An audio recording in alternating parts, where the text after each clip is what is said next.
A few months ago, my wife and kids and I were taking a weekend away in the mountains. The house had various board games and puzzles, and we decided it would be fun to do a puzzle of Charlie Brown and the rest of the Peanuts gang. True told, I really enjoy puzzles. I've always had an inclination in solving the impossibles, at least trying to. As the pieces fell into place, the characters, one by one, started to come to life. You had Snoopy, Woodstock, Linus, the whole gang.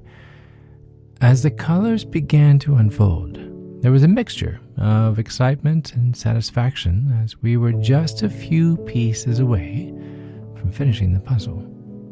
But then, looking at the table, there was something missing. The final piece.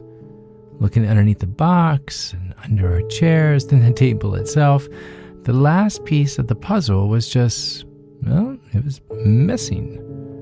"What? Come on," my 8-year-old said.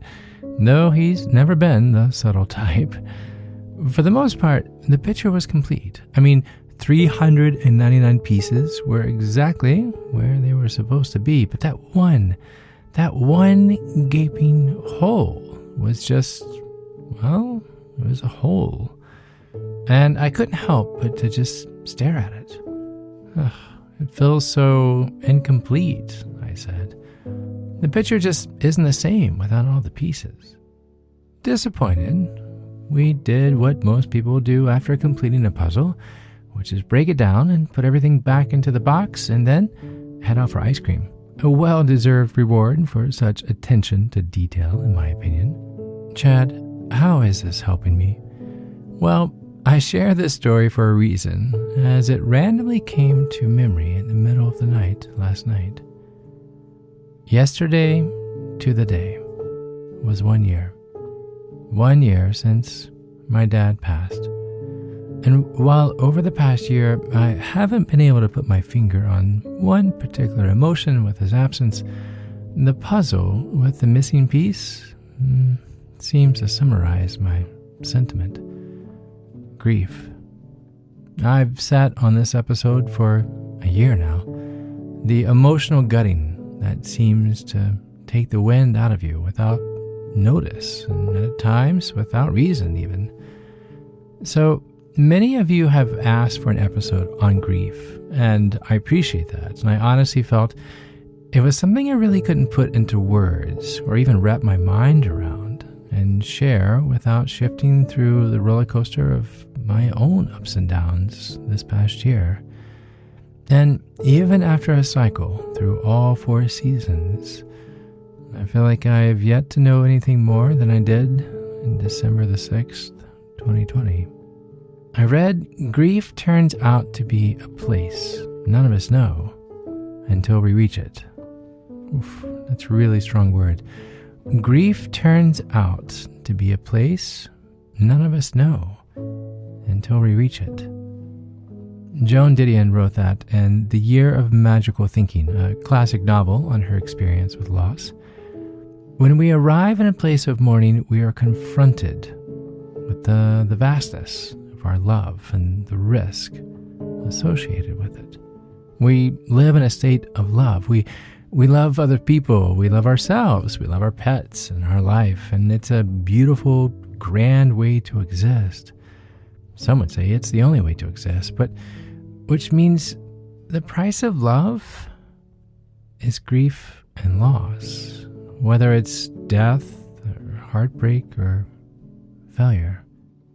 The price of love is grief. But here's something I want you to realize. Grieving someone means you loved them. Think about that for a moment. Grieving someone means you loved someone. I'm Chad Lawson, and let's calm it down in 3, 2, 1.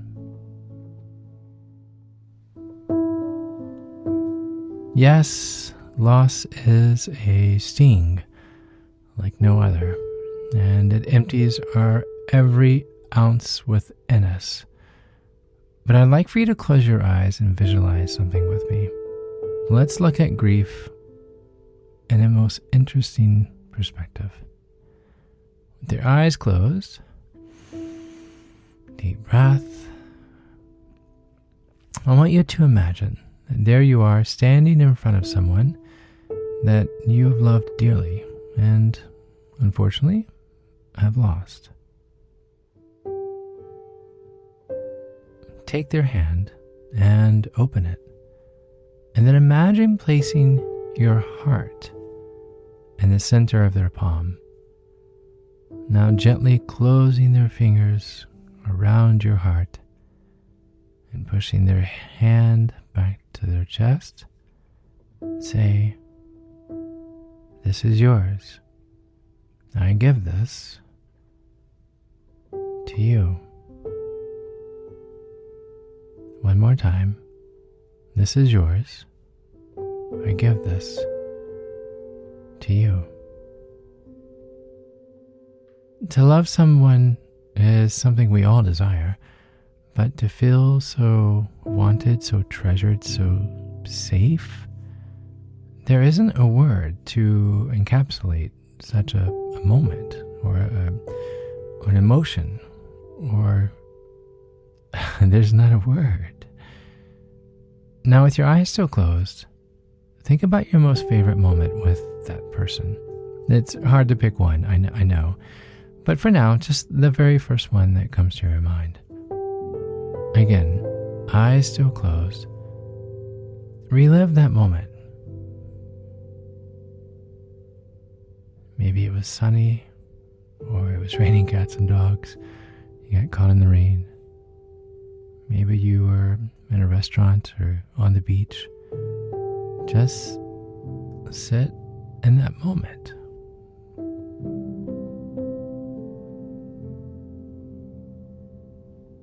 Now imagine this favorite moment of yours.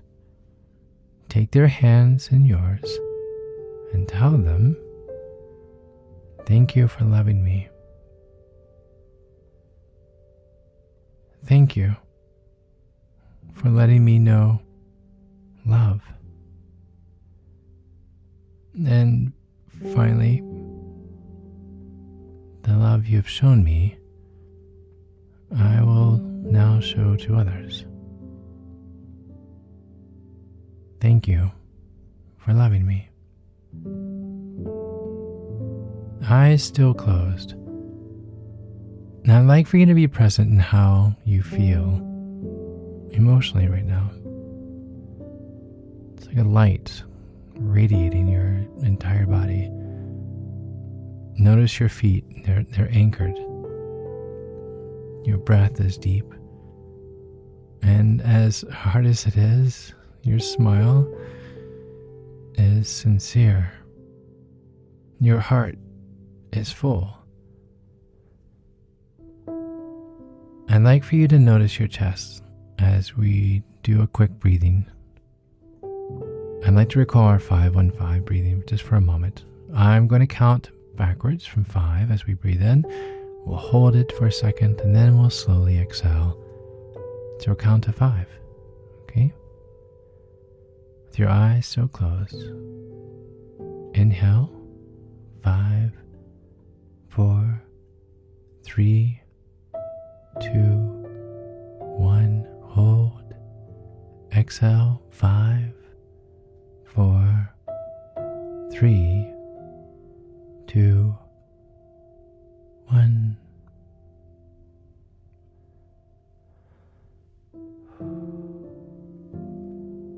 Slowly, let's open our eyes. Take a soft inhale as you gather your surroundings.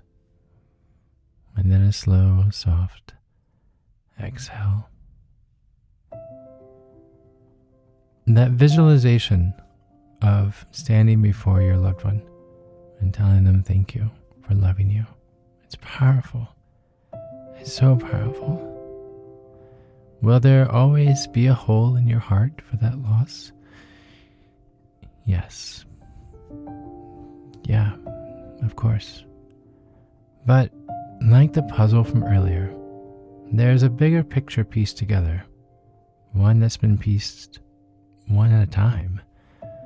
Had the puzzle been of just Charlie Brown and a white backdrop, I don't think missing a piece would have drawn such attention. There was no life around Charlie Brown. But there were 399 pieces, each telling a bigger part of the story. Lucy is smiling as she's carrying Snoopy on her shoulders. Peppermint Patty and Linus, they're carrying Charlie Brown. I mean, the sky is blue and the grass is green, and the picture is one of happiness and celebration. But without the other pieces in place, the canvas would be blank. So in life, as it is in the puzzle, think about the other pieces in your life. Your puzzle. Family around the dinner table, the perfect sky with clouds shaped like animals, the Bernedoodle that shakes his butt with excitement every morning when he sees you sit up. Yes, there is a hole in the puzzle of your life. There is an absence. But if I may suggest, what if we take that absence and let it be an abundance? Giving ourselves permission to say, the love that was poured over me, I'm going to pour into the lives of myself and others around me. My family, my friends, my neighbors, my grandchildren, my pets. Love shown is now love sowed. Because here's the thing, and take this the right way. You are a piece to someone else's puzzle. Did you hear that?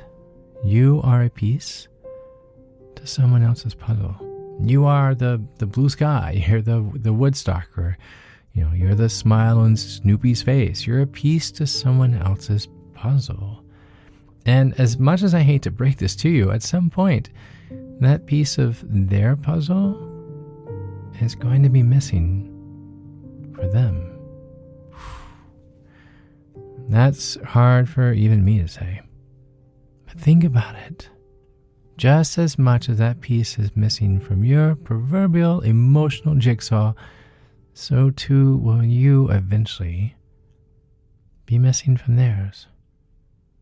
I say this to bring clarity to the fact that you have loved, you have been loved, and now it's your turn to be love, turning absence into abundance.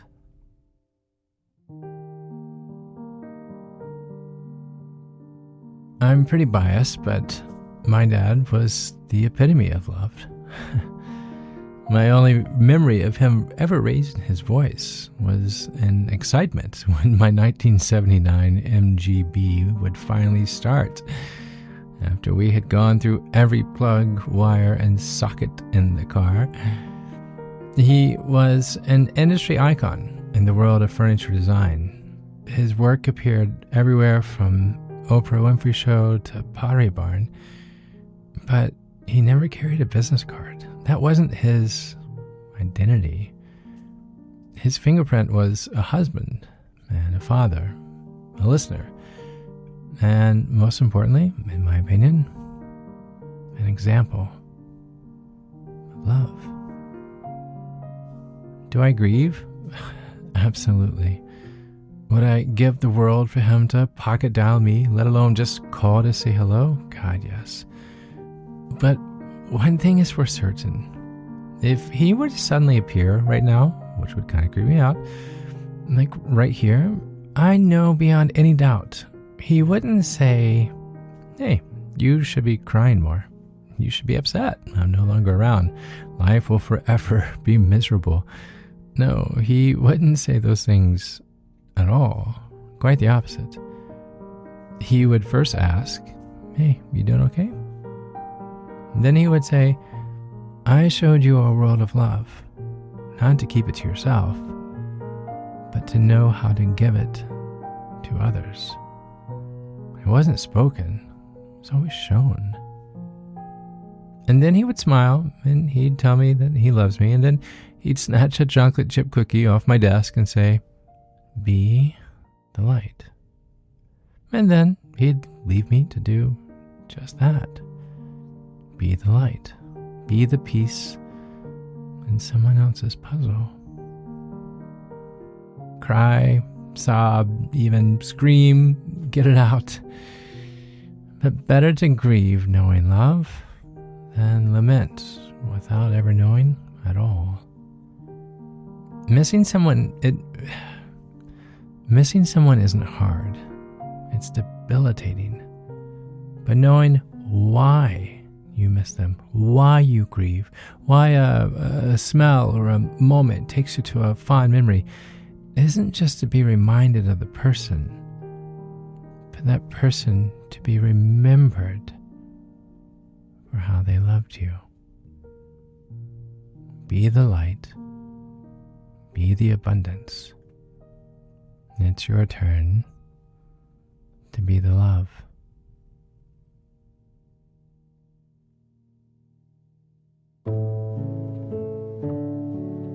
To find more episodes of Calm It Down, hear the musical playlist from today's episode, or simply wanting to know where to send chocolate chip cookies, visit calmitdownpodcast.com. You'll even find additional resources for emotional support, including our online community and our Facebook page. You're not alone. You are not alone. This podcast was written and produced by yours truly, Chad Lawson, composer, pianist, and nationally recognized Sweet Tooth. And now something my attorney wants me to say. The views, expressions, and techniques in this episode are of my personal opinion and is not intended to, nor should they serve as a substitute for medical advice or diagnosis rendered to you by your individual doctor or other healthcare provider. Only a licensed physician should evaluate your situation, provide a diagnosis, or render other medical advice to you, and you should only act upon the advice of such physician. Now, what I like to say. I am an extreme empath by nature, but my profession is that of a composer and pianist, not a licensed therapist or physician. I hear from thousands of listeners how my music has helped them through various stages of emotional needs, and I simply want to offer this and future podcasts in aiding those needs. To find a list of licensed professionals in your area, please visit calmitdownpodcast.com. And finally, if you've enjoyed today's episode, please leave a review. While it takes less than 60 seconds to do, its impact will last for years to come, as every little bit helps in growing the awareness and the importance of emotional health. I'm Chad Lawson, and until next time, be kind to your mind, and join me next week as we calm it down.